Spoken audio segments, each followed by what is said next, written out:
The Center for Human Systems presents Creating Win-Win Power Dynamics, the second module of the Shifting Power Dynamics course.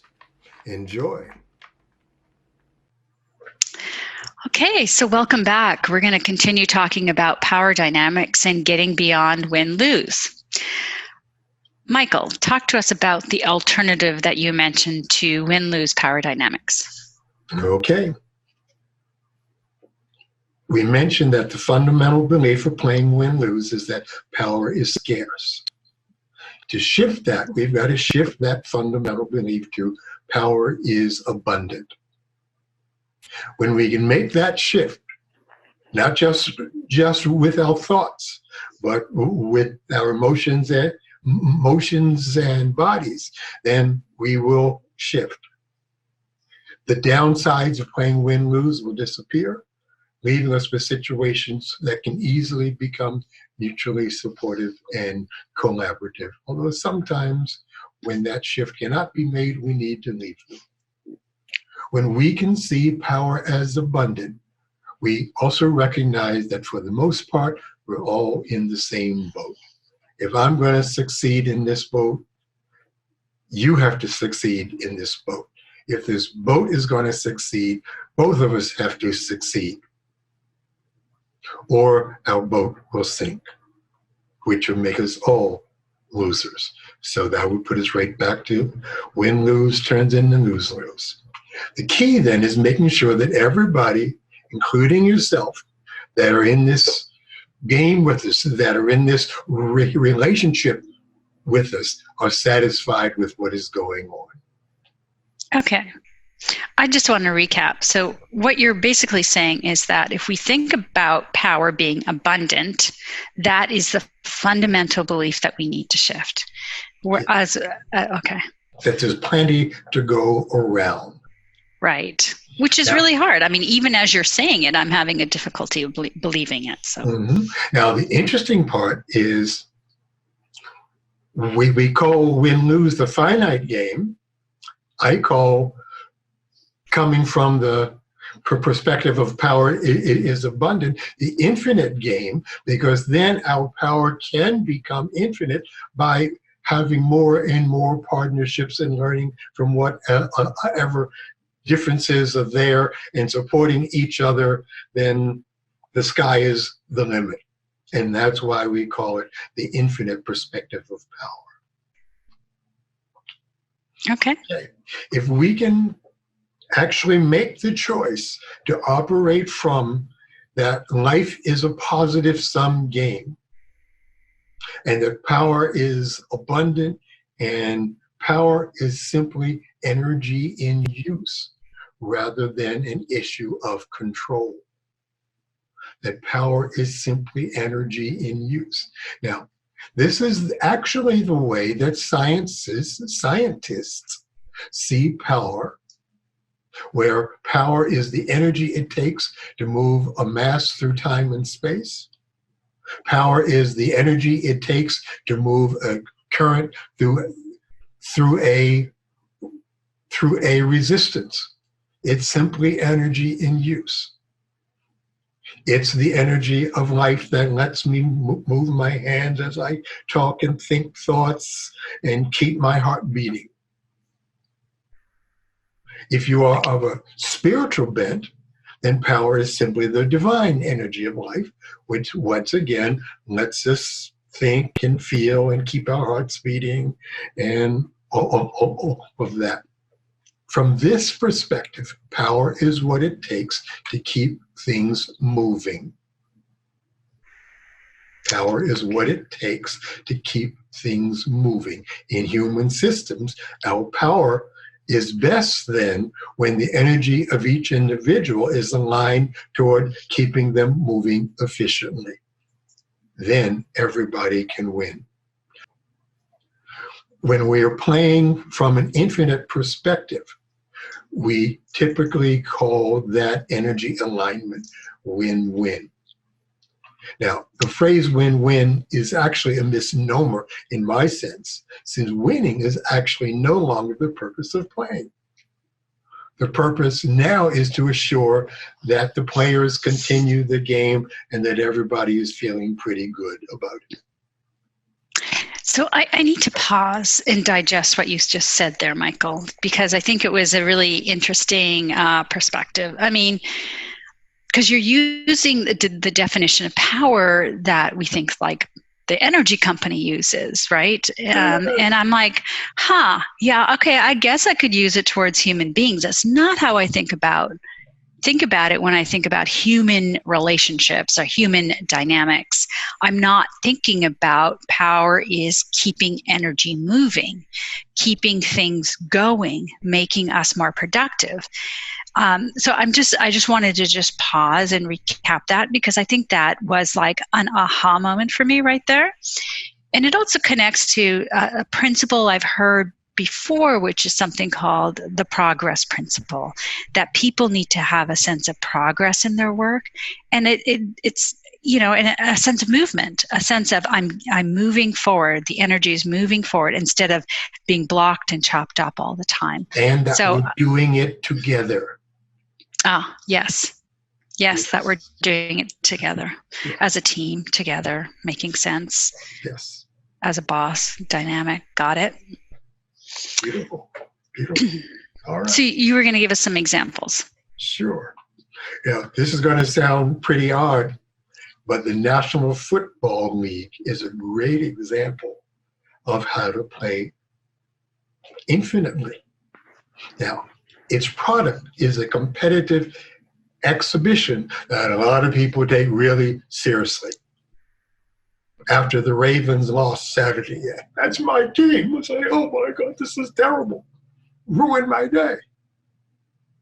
However, if you think about the league itself, its job is to assure that all of the franchises stay healthy.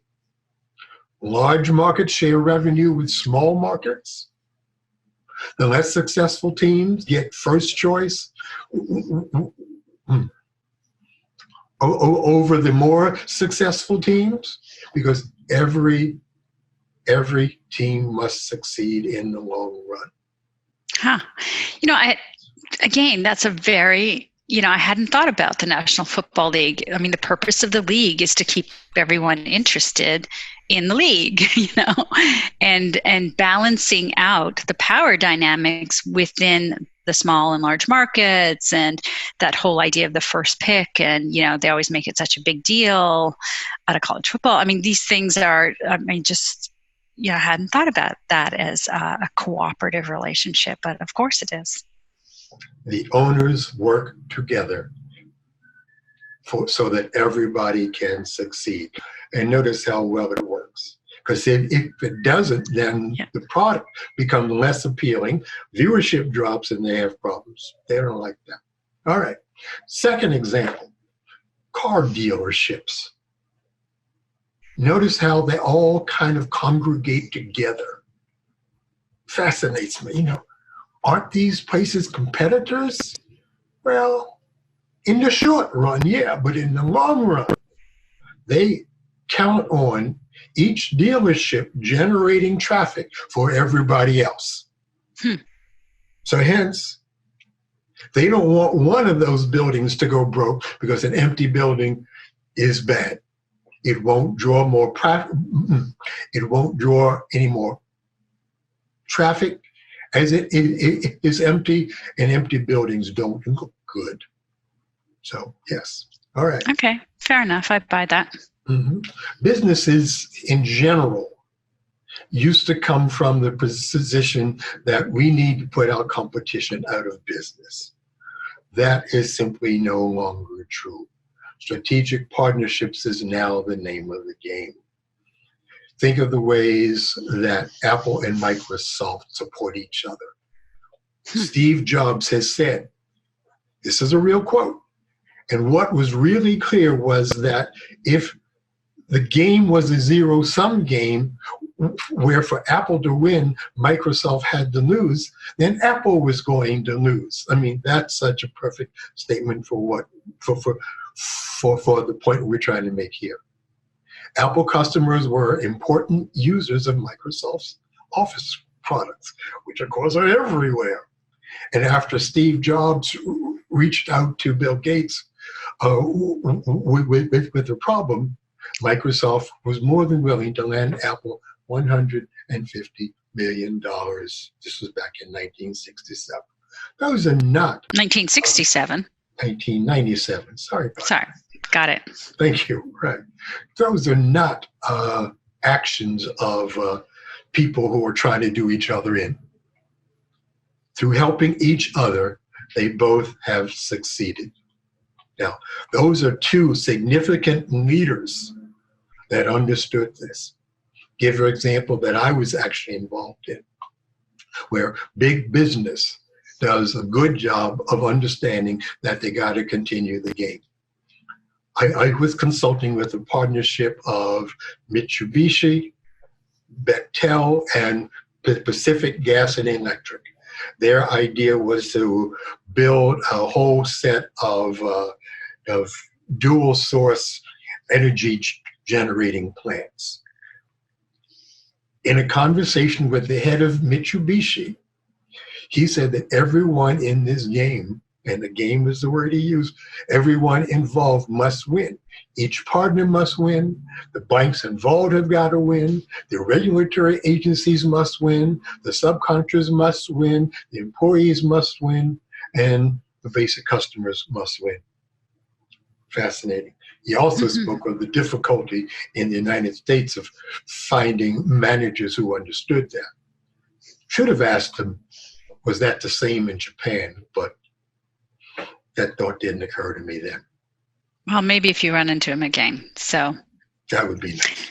So these are really great examples of like how big businesses or national football leagues, franchises, which are also big businesses, cooperate in order to get everyone to win or to keep playing the game. Can you give us kind of a more down-to-earth, concrete, smaller, something more tangible that has to do with leadership in teams? Sure. Let's see if we can kind of break it down into several parts as well. First, let's look at the idea that playing infinitely evokes cooperation, openness, and compassion. That will happen when leaders insist that everyone must win, including themselves. Budget time, as we've already talked about, is a good case in point for many organizations. Funds are finite, and some departments may get more of what they want than others, which can lead to the hostile competition that we saw in that IT consulting company. A good leader will constantly remind his or her department heads that if everyone doesn't win, that everyone will lose. If the organization loses, then things are going to get worse. Organizations and other human systems thrive only when everyone is satisfied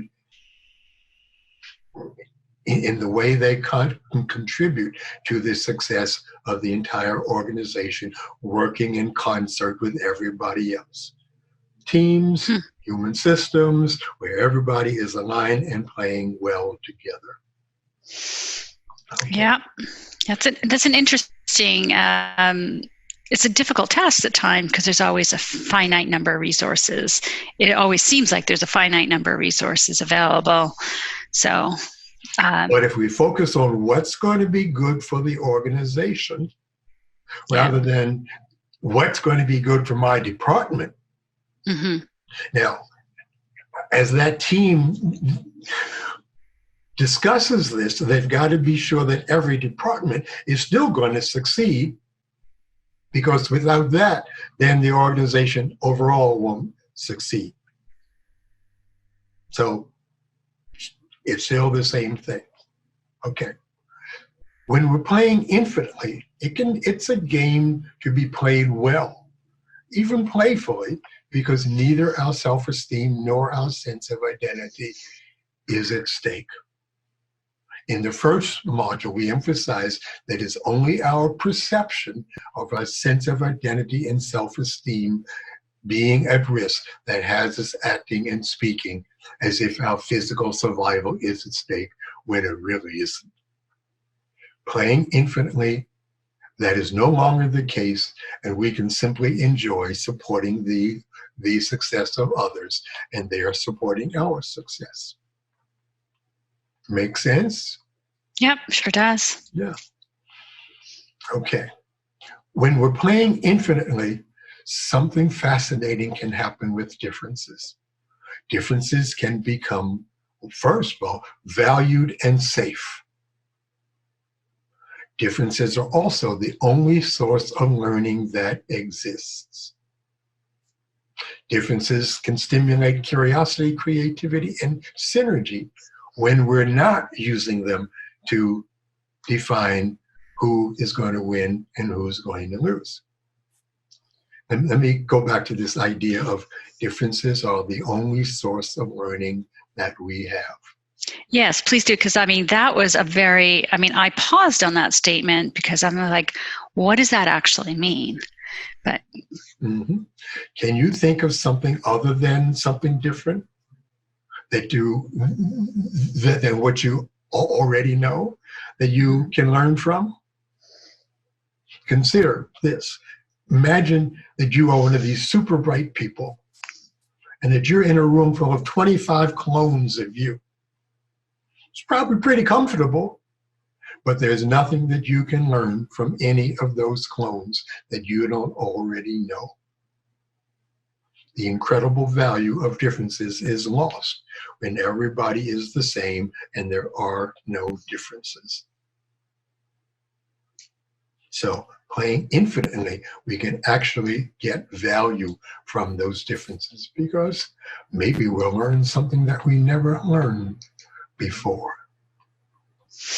All right. Okay, I can buy that. If I think about, the way that I have learned in the past, it's always you're comparing two things, right? How is this the same or different?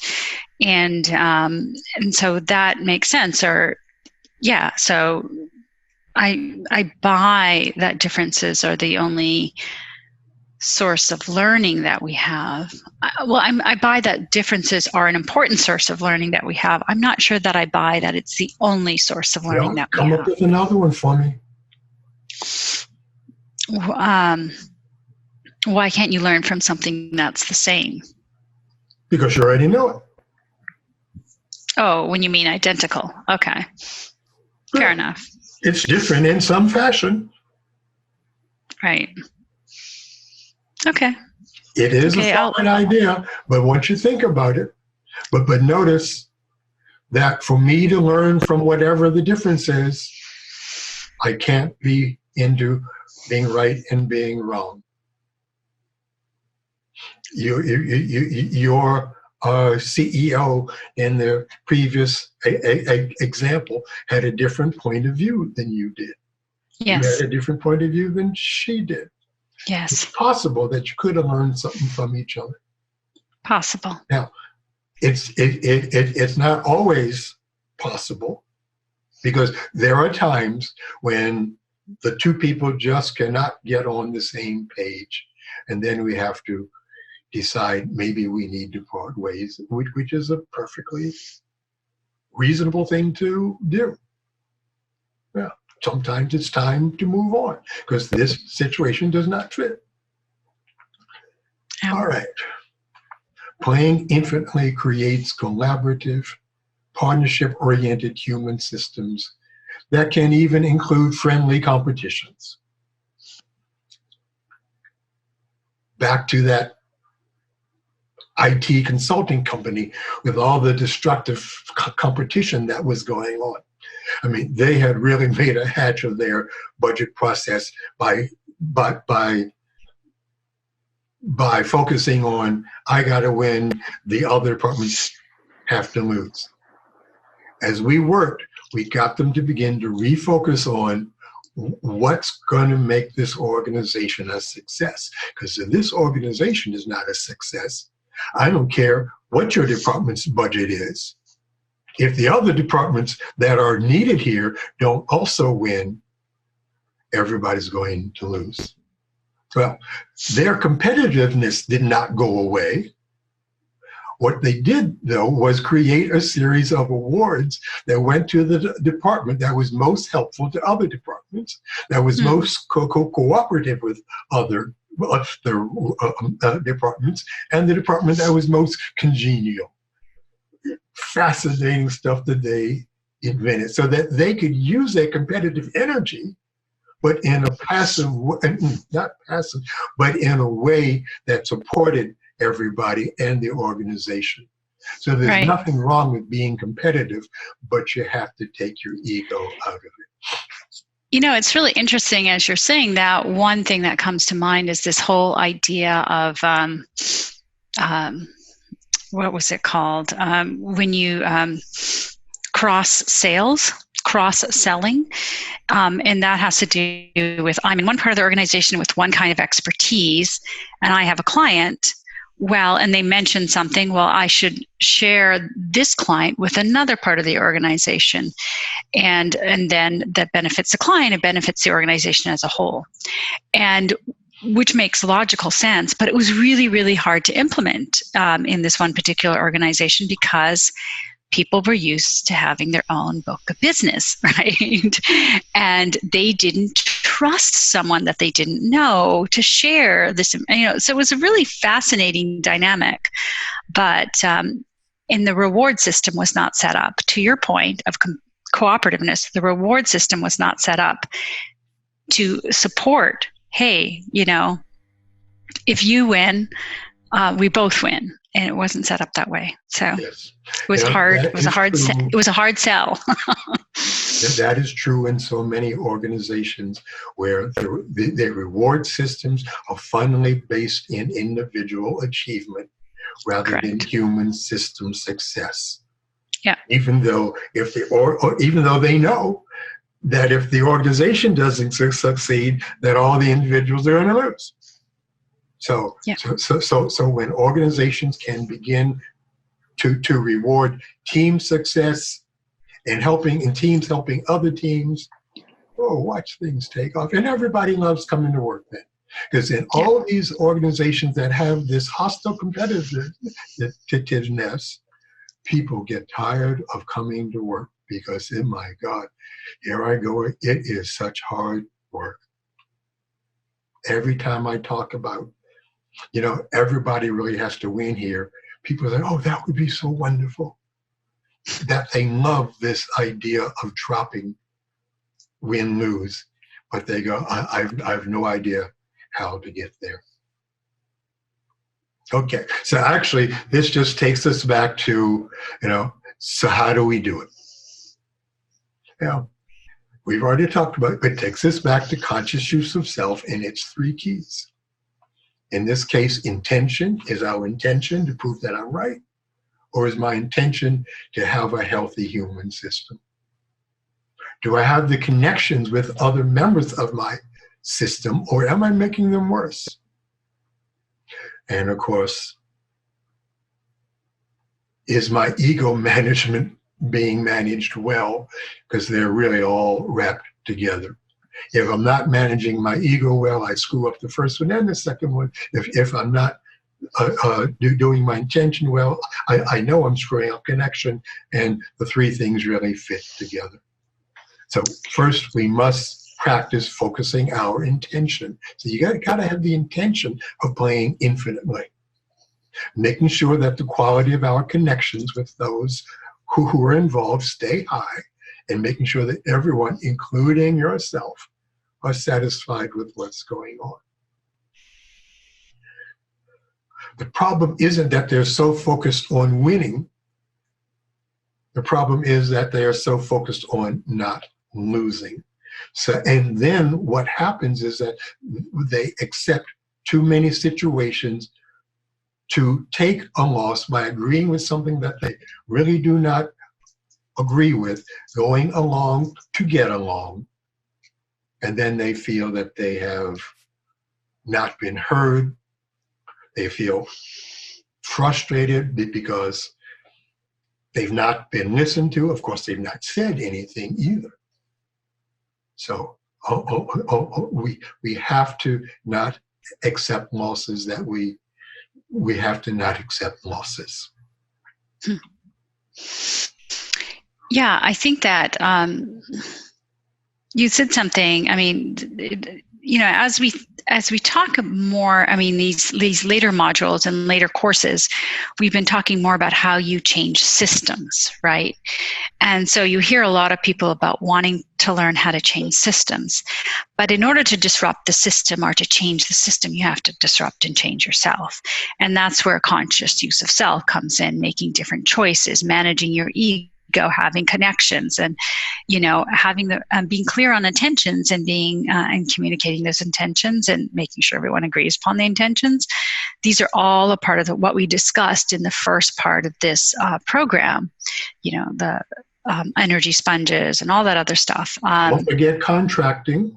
Oh, contracting, very important. Building Yes. agreement, seeing human systems.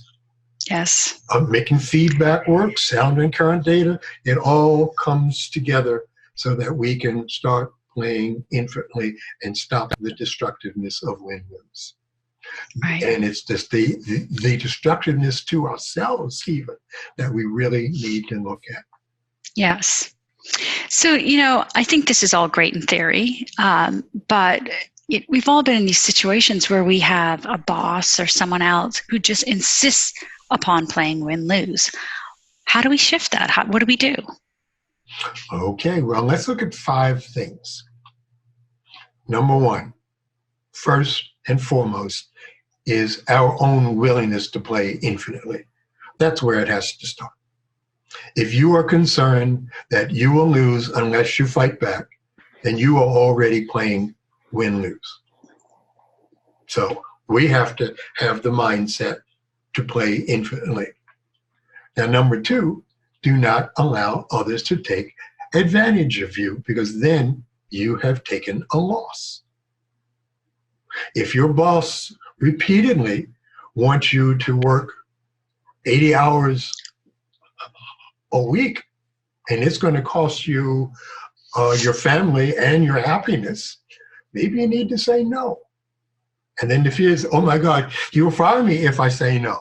Well, guess what? There are probably other jobs out there that might suit you better. Right. And so, yes, maybe you will get fired, and maybe that'll be the best thing that ever happened to you if you're that unhappy there. Yeah. I just had a conversation with someone last night who was doing emails at, on the weekends to respond to the needs of someone who was changing everything and making life difficult for everyone. And I'm like, can you just say no? And no one is willing to say no to this individual. So we'll see where that goes. Well, what's going to happen if no one is willing to say no to that individual? That individual he probably already has discovered the low levels of productivity that he's getting from his people, mm-hmm. and people are turning over more often than he or she would like. That's exactly what's happening. So I interrupted your flow. So the first point you made is if someone's not willing to get off the win-lose and start playing differently, that you have to, first of all, maintain your own willingness to play infinitely. So it comes down to your conscious choices, how you act. And we were just talking about not allowing someone to take advantage of you. That's right. So what's your third point, or third? Be curious, interested, and appreciative about the other person's perspective. Yeah. Often when we feel heard and appreciated, we will also be willing to listen to someone else's point.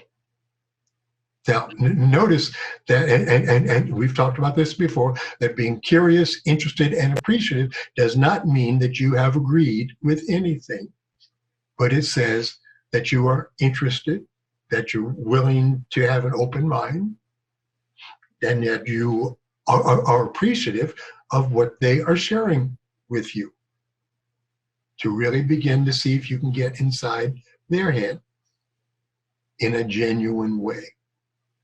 This sets the stage for discussion, selecting some options that neither one of you could have come up with by yourselves. So your guy isn't cleaning the dishes. Maybe through a conversation, you two could figure out a way, all that can get managed, that'll work for both of you. But as long as that there is no curiosity and appreciation and interest there, it won't change. Okay. So really, noted. Discussion from a sense of being curious, being interested, and appreciative is really the core action of playing infinitely. Now, it's also possible, and it's number 4, that if none of the above work, and someone or some system is insisting upon inequitably dominating you, then it's time to move on. Now, I worked at the Social Security Administration for 4 years, and I felt like I was in jail.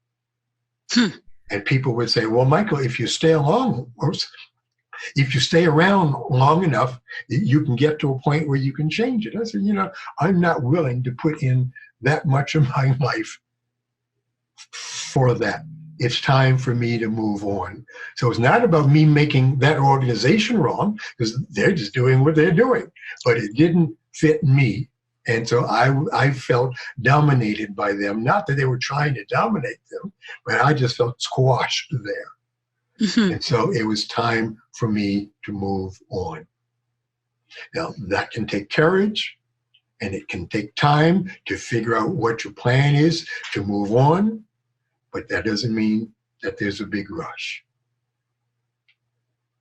Finally, and we did a whole course on this, you must use your support system to remember and to actuate each of the previous items. You cannot be trusted on. You cannot trust yourself to use your conscious use of self routinely. You cannot trust yourself to by yourself to stay focused on intentionally playing infinitely. You've got to have someone or someones in your life that are regularly talking to you about, how is it working for you? How is it working for you? Oh, really? So why are you still doing that? What kind of support could you use to make that shift? Same old, because we need the conscious use of self to continue to use our support system. So it kind of goes in a circle here, but yeah. It is what works. Well, that just reminds me that I need to bring out my support system map that I made several courses ago and have another look at it and maybe revise it and see what else I need in order to make the shifts and changes that have to happen in the near future. Well, certainly the ones that you want to make happen, absolutely, because there's none of us accomplish anything of any significance by ourselves. Right. Even to simply change in ourselves. We don't do it by ourselves. We only exist in human systems. All right. So we're coming to the end of this module and are the concept part of this module. So I just want to just recap a little bit before we move on. We talked about how playing infinitely evokes cooperation, openness, and compassion. So that was one of the earlier points. And about how our self-esteem nor our sense of identity needs to be at stake. I mean, if the game is played well. And it's really has to do with our perceptions of the situation rather than what's actually going on. We can make a different choice. And that whole point that you made, which I think is so valuable, is that we learn from differences. Differences are the only source of learning that we have. And that is something that if you really, really take the time to think about it, have you ever learned from something, And the other point that I was going to make as you were talking about this is diversity. All the stuff you hear around diversity. And that's really about differences and learning from people that are different from you. And really being inclusive in that and having those kinds of conversations. So a whole topic unto itself. I am so glad you brought that up because, okay, I don't want to spend a lot of time with it, but I just want to say that the whole diversity thing in organizations, I think, is off target in so many organizations because they're focused on being super sensitive. Right. Where you don't want to ever step on somebody's toes, and then you don't want to do these microaggressions and all of that. So we wind up not doing anything. And so hence we never learn about these people who are different. So when I get asked to help an organization do something about their diversity issues, my focus is always, can we begin to be curious about each other? And so we'll say, well, that's going to hurt somebody's feelings. Well, then be curious about that. Can you tell me why that hurt your feelings? And then as it turns into a dialogue where people can get to know each other in a more deeper way, and we begin to learn from each other and wonderful things start to happen. But this walking on eggshell stuff drives me nuts because we will not learn a single thing that way. Okay, I've finished with that so far. Yeah, and just I'm just going to quickly recap so we don't. Thank you for that. That was a really interesting set of points that you made there. That the other point that you made is around creating collaborative partnership-oriented systems, and you gave that example of the IT organization and their budget stuff and how it became the CEO changed the game to be, the department that supported the other departments the most got a prize. So that shifted the dynamic. And again, what we've been talking about over and over again, power is abundant.